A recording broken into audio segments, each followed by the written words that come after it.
नमस्कार दोस्तों, कैसे हो आप सभी। आई होप कि आप अच्छे होंगे, आपकी पढ़ाई अच्छे से चल रही होगी। आज हम 11th के स्टूडेंट्स के लिए फिजिक्स से रिलेटेड वीडियो लेकर आए हैं। इस वीडियो में हम सेकंड चैप्टर सरल रेखा में गति से संबंधित एक महत्वपूर्ण टॉपिक लेकर आए हैं। आज का हमारा टॉपिक रहेगा एक समान त्वरित गति के लिए गति के समीकरण। और ये जो गति के समीकरण है वो हम कलन विधि द्वारा ज्ञात करेंगे, कैलकुलस मेथड द्वारा ज्ञात करेंगे। विद्यार्थियों, मैं आपको बता दूं कि लास्ट वीडियो में भी हमने सिमिलर टॉपिक देखा था, गति के समीकरण देखे थे, बट वहां पर हमने ग्राफीय विधि से गति के समीकरण प्राप्त किए थे। ग्राफिकल मेथड की सहायता से गति के तीनों समीकरणों को व्युत्पन्न किया था। आज हम वही गति के समीकरण यहां पर देखेंगे, बट कैलकुलस मेथड लगाकर, कलन विधि का प्रयोग करके। कलन विधि का मतलब है कि अवकलन और समाकलन का प्रयोग करते हुए। अवकलन और समाकलन यदि आपको आते हैं तो ही ये टॉपिक अच्छे से समझ आएगा, अन्यथा इस टॉपिक को समझना थोड़ा सा मुश्किल कार्य होगा। ओके, तो यहां पर कुछ अवकलन समाकलन से रिलेटेड जो फॉर्मूले हैं वो मैं पहले ही बता देता हूं, जो यहां पर यूज में आने वाले हैं। देखिए, जो फॉर्मूले हैं वो मैं आपको पहले ही बता देता हूं, यहां आप देख भी लेंगे, नोट भी कर लेंगे। देखिए विद्यार्थियों, क्या होता है, अपने पास में एक समाकलन का सूत्र है कि अपने पास में यदि कोई राशि है x की घात n और इसका समाकलन करोगे तो x की घात n+1 बटे व n+1 प्लस c आ जाएगा। c तो समाकलन नियतांक है, x की घात n का समाकलन होता है x की घात n+1 बटे में n+1। अब देखिए, यदि यहां पर केवल x हो, मतलब इसकी घात 1 हो, तो उस स्थिति के अंदर इसका x की घात 1+1 बट्टे में 1+1, तो यहां से यह आ जाएगा x² बट्टे में 2, x² बट्टे में 2 आ जाएगा। कई जगह हमारे यहां पर केवल 1 मिलने वाला है। क्या मिलेगा? 1। तो 1 का जो समाकलन होगा, देखो 1 है तो उसका हो जाएगा x। क्या हो जाएगा? x हो जाएगा। यदि आप इसका अवकलन करेंगे तो 1 ही आएगा, x का अवकलन 1 हो जाएगा और c का 0 हो जाएगा। यही तो है, जिस राशि का समाकलन आपने किया उसका वापस अवकलन करोगे तो वही आ जाएगा। तो x प्लस c का आप अवकलन करते हैं तो 1 आ जाता है। ये कुछ फॉर्मूले जो यूज में यहां पर लेंगे। सबसे पहले हम देख लेते हैं गति का प्रथम समीकरण।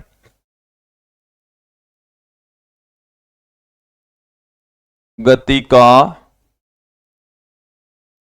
प्रथम समीकरण।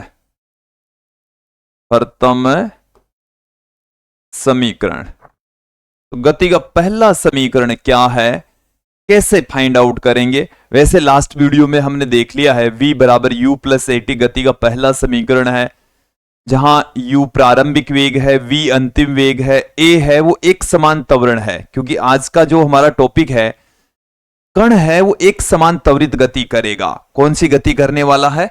एक समान त्वरित गति करेगा। इसका मतलब है जो त्वरण है वो कांस्टेंट रहेगा, त्वरण की वैल्यू में कोई बदलाव नहीं आने वाला। एक समान एक्सेलरेशन के लिए हम गति के समीकरण यहां पर फाइंड आउट कर रहे हैं। t समय होता है, ठीक है। t वह समय है जिसमें कण का जो वेग है वो u से v हो जाता है। कण की वेलोसिटी u से v होने में लगा समय स्मॉल t होता है। तो गति का पहला समीकरण कैसे ज्ञात करेंगे? चलिए देखिए, हम जानते हैं, हमने पढ़ लिया है, अध्ययन कर लिया है, त्वरण बराबर, देखिए एक्सेलरेशन का एक फॉर्मूला जानते हैं, a बराबर dv/dt। dv/dt एक्सेलरेशन की डेफिनेशन यही है, वेग में परिवर्तन की दर त्वरण कहलाती है।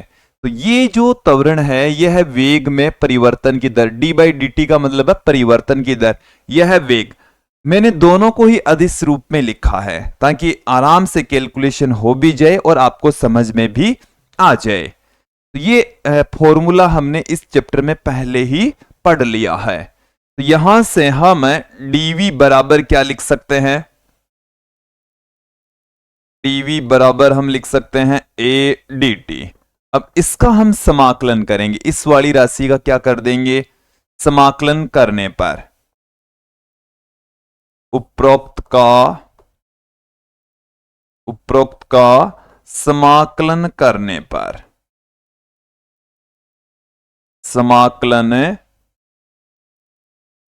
करने पर, उपरोक्त का समाकलन करने पर, तो यहां से इसका समाकलन करेंगे तो इधर तो है वेलोसिटी के रेस्पेक्ट और इधर है टी के रेस्पेक्ट। तो देखिए वेग का मान कहां से कहां तक चेंज होता है, वेग की जो वैल्यू है वो u से लेकर v तक बदलती है। u से लेकर कहां तक है, u से v तक चेंज होती है। ये जो u है इसको हम कहते हैं प्रारंभिक वेग। क्या कहते हैं,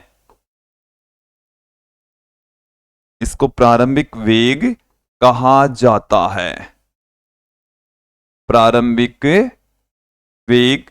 और इस v को हम कहते हैं अंतिम वेग। v को क्या कहते हैं भाई, अंतिम वेग। u को प्रारंभिक वेग और v को अंतिम वेग। तो वेग की जो सीमाएं हैं वो हमें मिल चुकी है। वेग की जो लिमिट्स हैं वो u से लेकर कहां तक आ गई है, v तक आ गई है। ठीक है, इधर भी हम समाकलन करें t के सापेक्ष, तो यहां पर u से v तक वेग होने में जो समय लगा है, समय का मान कहां से कहां तक चेंज हो रहा है, प्रारंभिक जो समय है वो है 0 और अंतिम जो समय है वो है t। इसका मतलब है कि जब समय 0 है तब वेलोसिटी है वो u है, और जब समय t हो जाता है तब वेलोसिटी v हो जाती है। इसका मतलब हो गया है कि वेलोसिटी को u से v तक होने में लगा जो समय है वो स्मॉल t के बराबर है। तो वेलोसिटी की जो वैल्यू वो u से v तक और समय की जो वैल्यू है वो 0 से t तक चेंज हो रही है। इसका हम समाकलन करेंगे। यहां पर आपको कुछ भी दिखाई नहीं दे रहा, इसका मतलब क्या है, यहां पर 1 है। कुछ भी दिखाई नहीं दे रहा, इसका मतलब यहां पर क्या है, 1। इसका समाकलन कर दीजिए, इसका समाकलन करेंगे तो क्या आ जाएगा, v। और लिमिट कहां से कहां तक है, u से लेकर v तक, u से लेकर v तक। a यहां पर एक्सेलरेशन है जो कि नियत है, कांस्टेंट है। इसको हम इंटीग्रेशन से बाहर ले लेंगे, इसको क्या कर देंगे, इंटीग्रेशन से बाहर पुट कर देंगे। तो यहां पर कुछ नहीं दिखाई दे रहा, इसका मतलब यहां पर क्या है, 1 है। कुछ भी दिखाई नहीं दे रहा, इसका मतलब क्या है, 1 है। तो यहां से इसके अंदर, चलिए मैं एक बार एज डी से अगले पेज के ऊपर पुट कर लेता हूं। देखिए हमें क्या मिल गया है, हमारे पास में है इंटीग्रेशन u से लेकर v तक dv बराबर इंटीग्रेशन 0 से लेकर t तक a dt। ये हमें प्राप्त हो चुका है। ठीक है, अब यहां से आगे देखें आप, इसका समाकलन करेंगे तो कुछ दिखाई नहीं दे रहा। इट मीन्स यहां पर क्या है, 1 का क्या हो जाएगा, v। जिसके रेस्पेक्ट ये आप कर रहे हैं वही लिमिट हो जाएगी, तो u से लेकर v तक, फिर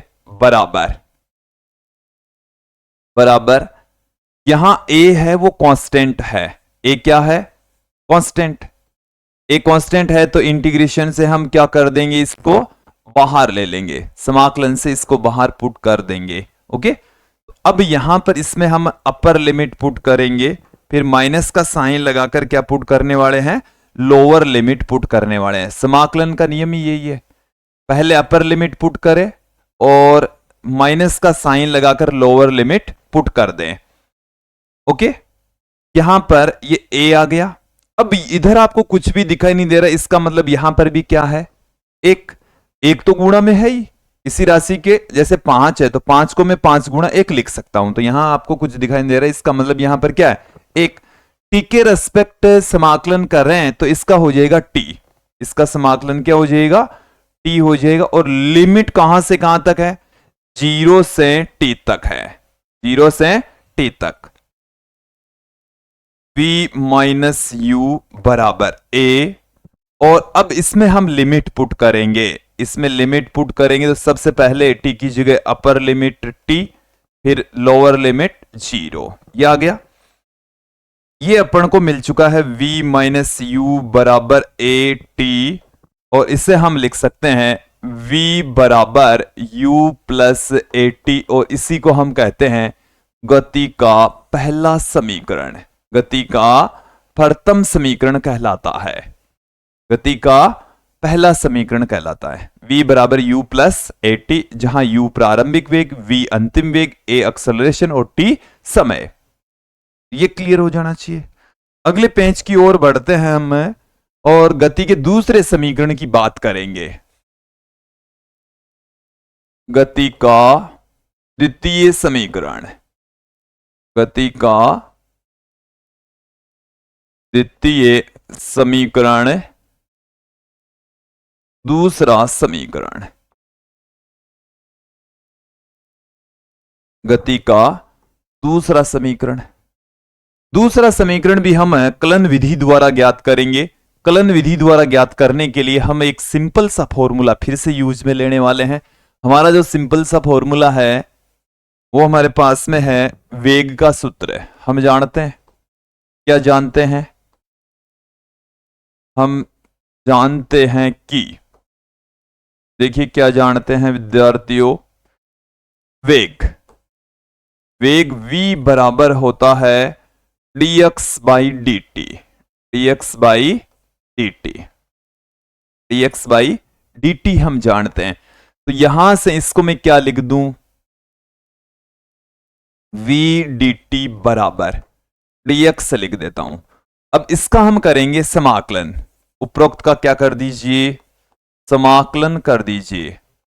उपरोक्त का समाकलन करने पर, समाकलन करने पर उपरोक्त जो समीकरण है उसका हम इंटीग्रेशन करेंगे। तो अपन को चाहिए लिमिट, अपन को क्या चाहिए, लिमिट चाहिए। तो dx बराबर इसका समाकलन कर दिया और इधर भी हमने समाकलन कर दिया। समाकलन करने के लिए हमें चाहिए लिमिट्स। तो देखो यहां पर इधर तो समाकलन हो रहा अक्ष के सापेक्ष, अक्ष यहां पर स्थिति है, अक्ष यहां पर क्या है, स्थिति, स्थिति है, समय है, वेग है। ये तीन राशियां यहां पर चेंज हो रही है, ठीक है। तो प्रारंभ में और अंत में दो स्थितियां हैं। तो देखिए प्रारंभिक जो स्थिति है उसको आप अक्स नॉट कह दीजिए, अंतिम स्थिति को अक्स कह दीजिए। प्रारंभिक समय को 0, अंतिम समय को t, प्रारंभिक वेग को u से और अंतिम वेग को v से। ये हमारे पास में इनकी लिमिट्स आ गई है।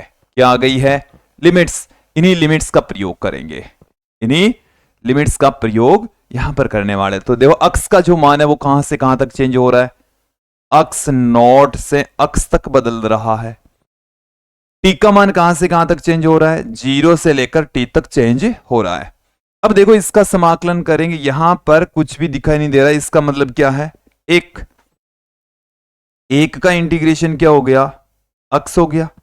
लिमिट हमारे पास में आ चुकी है अक्स 0 से अक्स तक, अक्स 0 से अक्स तक।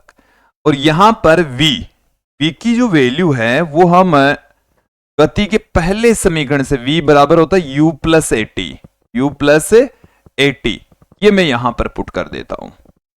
यहां पर हम पुट करेंगे तो सबसे पहले इस इंटीग्रेशन के अंदर हम लिमिट पुट कर देते हैं। अक्स के स्थान पर अपर लिमिट, तो अक्स, माइनस का साइन लगाकर लोअर लिमिट, तो अक्स नॉट बराबर।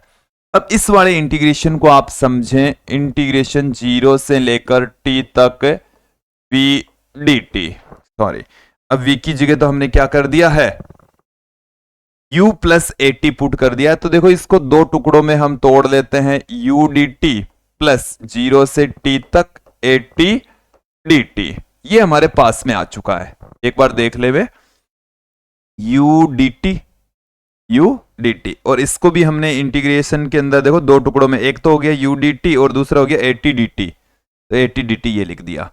अक्स माइनस अक्स नॉट, इसको मैं लिख देता हूं एस से। किससे लिख देते हैं?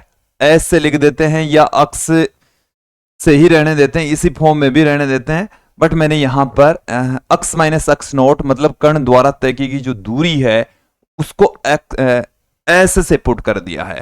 ठीक है, कई जगह पर ये प्रारंभिक जो स्थिति उसको जीरो ले लेते हैं, अंत में अक्स ले लेते हैं, तो अक्स माइनस जीरो अक्स ही रहने देते हैं। ओके, अब यहां पर यू तो प्रारंभिक वेग है जिसको हम इंटीग्रेशन से बाहर पुट कर देंगे, इंटीग्रेशन से बाहर पुट कर देंगे। ए यहां पर त्वरण है जो कि कांस्टेंट है, इसको भी हम इंटीग्रेशन से बाहर ले लेंगे, केवल टी रह जाएगा। इधर आपको कुछ भी दिखाई नहीं दे रहा, इसका मतलब क्या है? एक, इसका इंटीग्रेशन क्या हो जाएगा? एस बराबर यू, कुछ भी दिखाई नहीं दे रहा, इसका मतलब एक है, टी आ गया। और लिमिट कहां से कहां तक आ गई? जीरो से लेकर टी तक, जीरो से लेकर टी तक आ चुकी है। फिर प्लस में ए, अब देखो इस टी, टी का इंटीग्रेशन क्या होगा? टी की घात है एक, टी की घात कितनी है? एक। तो यहां पर लिमिट पुट करें, लिमिट सॉरी पहले इसका इंटीग्रेशन करें, एक प्लस एक बट्टे में एक प्लस एक, और लिमिट कहां से कहां तक है? जीरो से टी तक। मैं इस पूरी इक्वेशन को अगले पेज पर दोबारा एज इट इज पुट कर रहा हूं।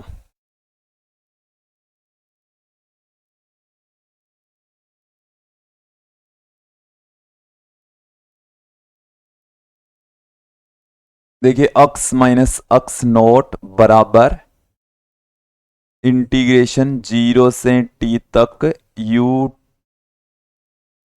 डी टी प्लस जीरो से टी तक ए टी डी टी, और इसको हमने लिख दिया था एस बराबर, इसमें हमने u बाहर ले लिया, u बाहर ले लिया, और इसमें हमने a बाहर ले लिया, a हमने यहां पर बाहर ले लिया है। अब देखें s बराबर u, कुछ भी दिखाई नहीं दे रहा, इसका मतलब क्या है? एक, कुछ भी दिखाई नहीं दे रहा, इसका मतलब क्या है? एक। तो यहां अपने पास में आ गया है t, यहां अपने पास में क्या आ गया है? टी लिमिट है जीरो से टी तक, लिमिट कहां से कहां तक है? जीरो से टी तक। इसकी पावर है एक, इसकी पावर कितनी है?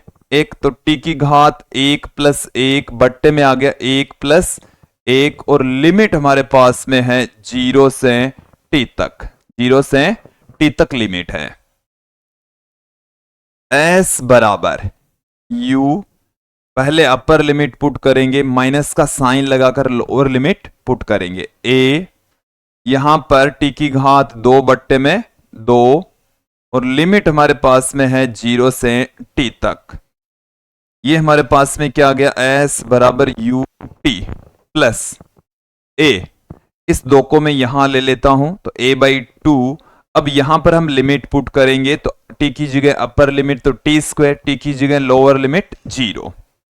ओके, अपन को क्या मिल चुका है? गति का दूसरा समीकरण मिल चुका है, एस बराबर U T plus half A T square. ये हमें क्या मिल गया है? गति का द्वितीय समीकरण। और इस समीकरण को आप अच्छे से समझ ले, एस है टी समय में कण द्वारा तय की गई दूरी, यू उसका प्रारंभिक वेग, और टी है वेग को यू से वी तक होने में लगा समय, या एस दूरी तय करने में लगा समय। ए है वो कण का एक्सेलरेशन है। ओके, तो ये सारी राशियां इस इक्वेशन के अंदर यूज में आई है। यहां तक आपको समझ में आ गया होगा। अब हम आगे बढ़ते हैं, गति का तीसरा समीकरण क्या देखेंगे? गति का तीसरा समीकरण, गति का तृतीय समीकरण, तीसरा समीकरण। तीसरा समीकरण क्या है? देखिए एक्सेलरेशन के फॉर्मूले से ही इसको ज्ञात करेंगे। देखिए क्या है, हम जानते हैं, क्या जानते हैं? ए बराबर dv by D x, sorry dv by dt, ये जानते हैं हम।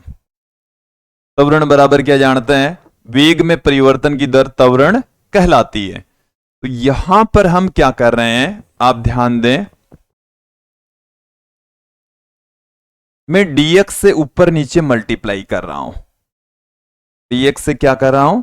ऊपर नीचे मल्टीप्लाई कर रहा हूं। ये जो dt है वो ये dt यहां पड़ा है, dx से मैंने यहां गुणा कर दिया, dx से मैंने यहां गुणा कर दिया।